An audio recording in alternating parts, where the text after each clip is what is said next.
दोस्तों, स्वागत है आपका कौशिक एजुकेशन में। हम पढ़ रहे थे साइकोलॉजी में बाल विकास से संबंधित कुछ महत्वपूर्ण प्रश्न हम यहाँ पढ़ेंगे। तो आज 20 प्रश्न लेकर आया हूँ मैं बाल विकास से संबंधित। तो पहला क्वेश्चन देखते हैं और चैनल को लाइक करें, शेयर करें और सब्सक्राइब जरूर करें ताकि आपको अच्छी अच्छी वीडियो और मिल सकें। तो देखते हैं पहला क्वेश्चन। चलते हैं पहले क्वेश्चन पर। बाल विकास का वैज्ञानिक अध्ययन किस मनोवैज्ञानिक ने किया है? John Locke, Comenius, Pestalozzi, Stanley Hall. तो ये किया था पेस्टोलॉजी ने। क्वेश्चन नंबर 2, बाल विकास का सर्वप्रथम अध्ययन किस मनोवैज्ञानिक ने किया? तो ये थे जॉन लॉक और Thomas Hobbes. Option number 1। Question number 3 पे हम चलते हैं। भारत में बाल अध्ययन की शुरुआत किसने की? ताराबाई मोड़े, गिजुबाई बदेगा, सुनील उदय पारिक या जेपी मेनोरिया। तो ये किया था ताराबाई मोड़े ने।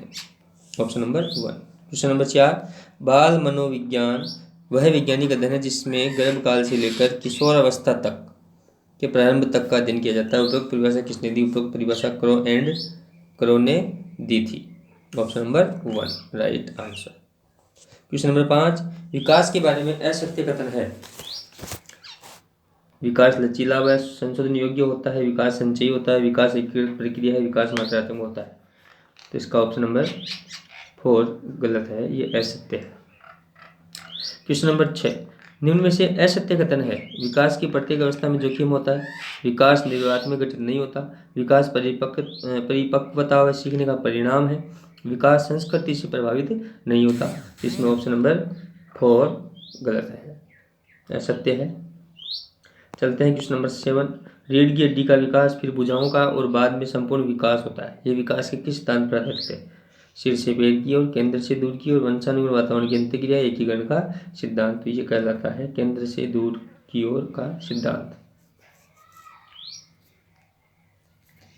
यह निकट से दूर का सिद्धांत। प्रश्न नंबर 8, निम्न में से अद्वितीय विकास का सिद्धांत किस सिद्धांत को कहा जाता है? बताइए दोस्तों, चारों ऑप्शन में से कौन सा ऑप्शन आएगा?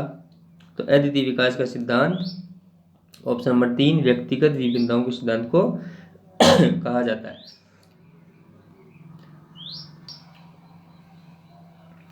एक बालक में माता पिता के विपरीत गुणों का पाया जाना विकास के कौन से नियम पर आधारित है? तो ये है प्रत्यागमन का नियम। Option number 2। क्वेश्चन नंबर 10, वंशानुक्रम आत्मा है व वातावरण शरीर दोनों एक दूसरे के पूरक हैं। उपरोक्त कथन किस मनोवैज्ञानिक ने कहा था? क्रोने, वुडवर्थ ने, मेंडल ने या गाल्टन ने? तो ये कहा था option number 2 is right answer, Woodworth ने कहा था। टर्नर सिंड्रोम में गुणसूत्रों की संख्या होती है।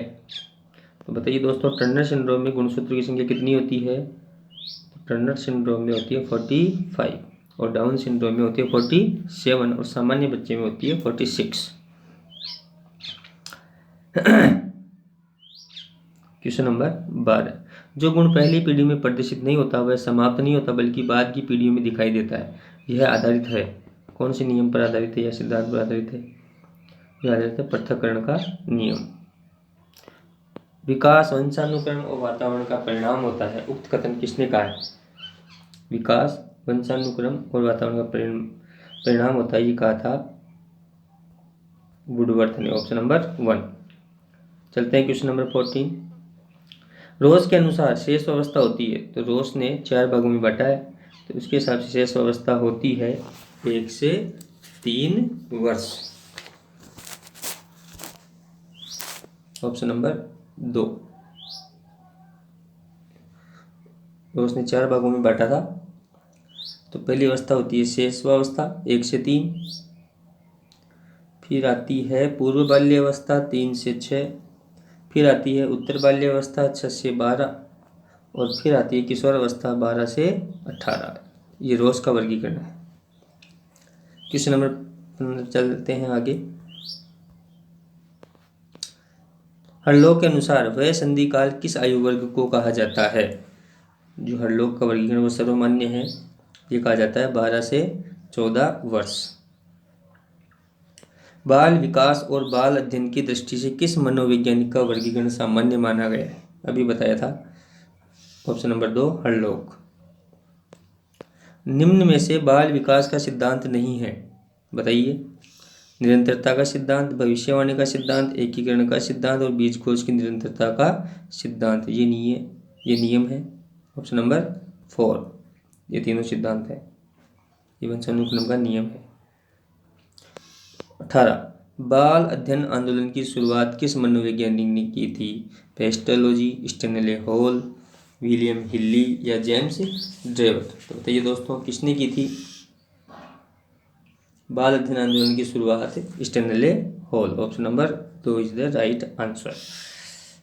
क्वेश्चन नंबर 19 परिवर्तनों की प्रगतिशील श्रृंखला जो परिपक्वता व अनुभव के परिणाम स्वरूप होती है विकास कहलाता है। उक्त परिभाषा किसने दी है? उक्त परिभाषा हरलोक ने दी है। Option number 1। Last and final question number 20 मनोवैज्ञानिक रूसो ने अपनी पुस्तक ईमाइल में बच्चों की शिक्षा का अध्ययन किया है। ईमाइल क्या है? सॉरी, ये ईमाइल है। एक परिवार का नाम था, एक अनाथ आश्रम जिसका उन्होंने अध्ययन किया हो, एक काल्पनिक शिष्य या एक स्कूल का नाम। तो ये था रूसो का एक काल्पनिक शिष्य। तो ये 20 क्वेश्चन आज कंप्लीट हो गए हैं बाल विकास का पार्ट 1। कल हम पढ़ेंगे बाल विकास पार्ट 2। और चैनल को लाइक करें, शेयर करें और सब्सक्राइब जरूर करें। धन्यवाद।